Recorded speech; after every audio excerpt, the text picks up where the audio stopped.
Indeed, should there be some specific reforms in the judiciary? We have some tweets that have come in here. Mayor Flexi says the judicial system should be reformed. Our courts and lawyers need to be anonymous and independent.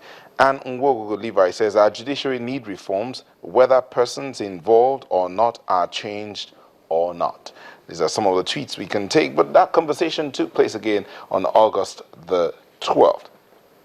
Looking at some other thing that mattered that occurred around July 2015, on the 29th to be precise, a lot of people had issues with the movement of the chief executive of the nation, talking about how he had to go around the world. What was he doing? Some said he was a traveling president. And President Muhammadu Buhari's visit to the United States at that time, well, it has come and gone, but not with the wind. The opposition saw the many trips of the president to Niger, Chad, Cameroon, and the U.S. in particular as shuttle democracy and advised the ruling party to face the business of governance and quench the burning fire of terrorism in the country.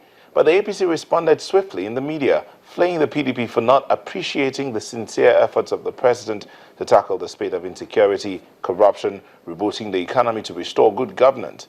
Now, is the opposition party right in its verdict? As at that time, has the ruling party lost focus? Any gains from these trips? Well, we had the spokesman of the All Progressives Congress, then and now Minister of Information, Alhaji Lai Mohammed, and the former Director General of the Ogun State PDP 2015 campaign organization, Segun Showumi, discuss this matter. It happened on July the 29th. What I would just say, first of all, is to greet him, because he's a bit elderly and obviously is highly revered. But having said that, our position is very simple. When the government has just been formed, the presidency or the government must settle down first to understand and determine the direction it wants to go. But it appears from what we see that with very little preparation, they have been more interested in photo opportunities all over the world. They've gone to America. Yes, we applaud the photo opportunity and the reception, but in terms of concrete things, what did they bring back? Okay. Thank you very much. Well, I think the government is very focused. Went to the U.S. and we brought back both tangible and intangible gains. On 4 levels, we made very appreciable gains. 1, on the diplomatic level, on the economy, on security, and on fighting corruption. And I'll go to tackle and expatiate on each. On the diplomatic level, it's unprecedented that a president will be invited to visit the White House barely 2 months after being in office. And when he got there, not only was he warmly received and endorsed by President Obama himself. In the words of Obama, he said, this president has come with a high reputation and a focus and determined agenda to return peace and security back to his country and fight corruption. That is a ringing endorsement from the President of the United States of America. 2, it's not common to make such visit and address 5 cabinet secretaries.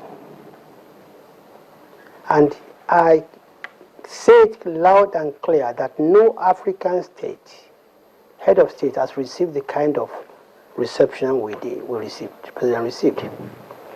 On the issue of security, which was paramount on the list of the agenda of the president, we again succeeded.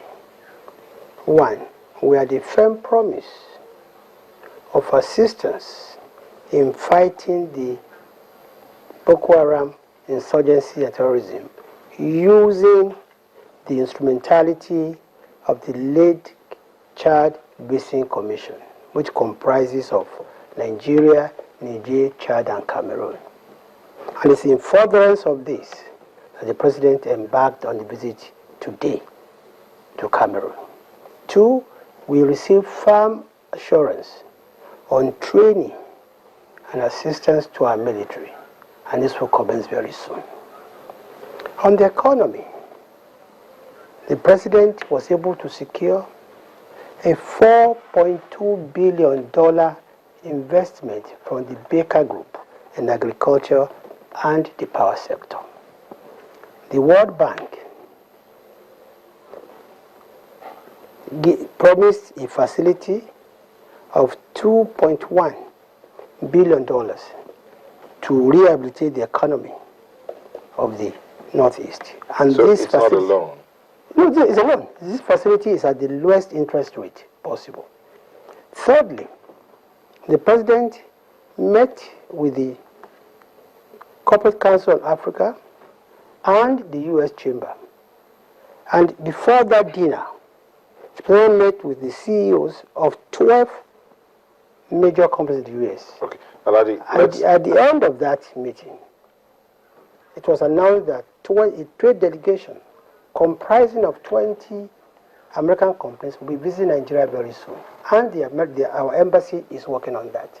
Okay, let him respond. You heard the things this world out here. Achievement. I just say that I think one of the major problems that we seem to have with the APC and his idea of foreign policy is that you don't understand what foreign policy really means. Any nation that relies excessively on benevolence of another country has not even started. Over the years, the Nigerian foreign policy idea has been non-aligned. And when you want to go and engage, yes, the biggest or one of the powerful nations of the world, you want to make sure that you start first by getting a good team of people who can articulate the issues, who can capture the issues, who can speak the diplomatic language other than just showcasing the president like some kind of one-man riot squad. The people that the president chose to go with, we observed that were the loudest members of their party who had no real knowledge on these matters that they were sitting in. And one picture brings it clearly to mind. You see the president is seated regularly, President Obama is seated regularly. If you take that picture, you will see on the Obama side, technicians, technocrats, having pens and paper, writing and taking down notes. When you turn to the Nigeria side, you find men dressed as if they have come to a circus. None of them had a pen or a piece of paper down. None of them took any note. That's that in terms of the general makeup. In terms of the economy that he's talking about, unfortunately, again, it seems to be that we are far more developed than where they want us to pretend to be now.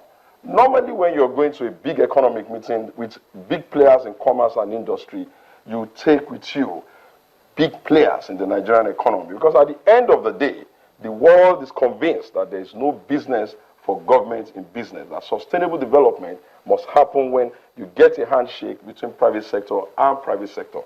It was embarrassing that even at that particular airport, captains of industries of Nigeria were practically disgraced and embarrassed. That was not correct. Then in terms of security, that is the most painful part. Boko Haram, or the insurgency that Nigeria is dealing with, is not a new phenomenon now. The entire world knows about this issue. But there's something called the Leyte Protocol, or the Leyte Protocol, where they said there's a rule that says you can't sell arms to nations that are not doing things right or maybe abusing human rights. And under normal circumstances, you should go to the root cause.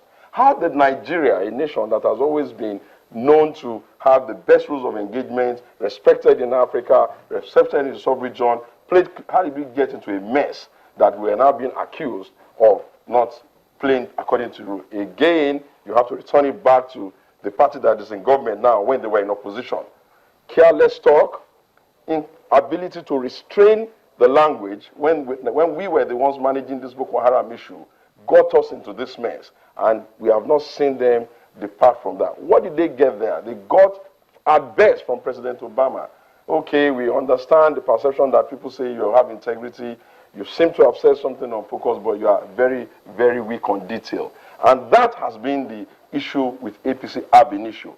Their manifesto and their roadmap is disjoint.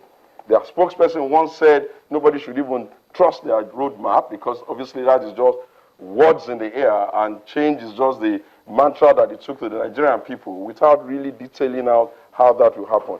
In terms of the overall feel-good factor, maybe, but even for feel-good factor, you must ensure that you have those that can capture the essence of what you're going to do. So at the end of the day, Nigeria and even PDP have never quarreled with the fact that, yes, there are capacities that suggest that the president as a man can do one or two things. He has some reputation that is good. There's integrity. But hello, we must depart from the system of thinking about the presidency as an individual. I think viewers must not be confused.